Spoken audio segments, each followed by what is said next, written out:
Parku kombëtar i liçenit artificial po shkatërrohet për t'u kthyer në zonë me ndërtime.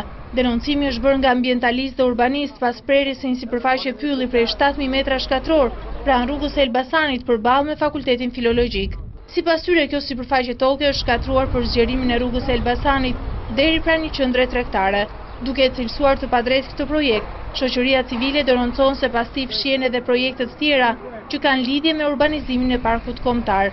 Këtu në këtë ka projekte për të ndërtuar, betoni e shifni një projekt 12 kaç, 2 metra larg, do shifni projekte 5 kaçe, 7 kaçe, do shifni vepra ambasadash 10 kaçe, 2 kaçe, 3 kaçe si fare. Për mua si qytetar apo si ambientalist ka rëndësi që pritet një pyll, që pritet jeta e qytetarëve. Nuk mund të imagjinohet një Tiranë pa këtë park.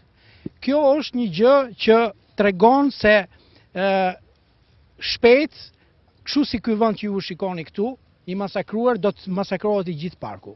Kjo është precedent shumë i rrezikshëm, mund të jetë pronë private, por në radhë parë kjo është pronë e gjithë qytetarëve të Tiranës dhe gjithë Shqipërisë. Përfaqësuesi i shoqatës arkitektëve Artan Shkreli akuzoi bashkinë se po shkatron zonën e gjelbër të Tiranës. Është një gjë që nuk ka ndodhur ndonjëherë në Shqipëri. Nuk ka ndodhur as në kohën e Verogjës, po ndodh sot në kohën e Lulzim Bashës. Është një turp shumë i madh. Kush është në gjendje të thotë qytetarëve të Tiranës që i trajtojnë sikur ata janë të marrë, se çfarë do bëhet te kjo pjesë e qytetit. Nuk ka asnjë tabel që është me detyrim ligjor të vendoset një tabel se çfarë po bëhet këtu. Shoqëria civile deklaroi se do të vijojë protestat për mbrojtjen e parkut të gjelbër, i cili për statusin e tij të veçantë nuk duhet të preket nga ndërtimet.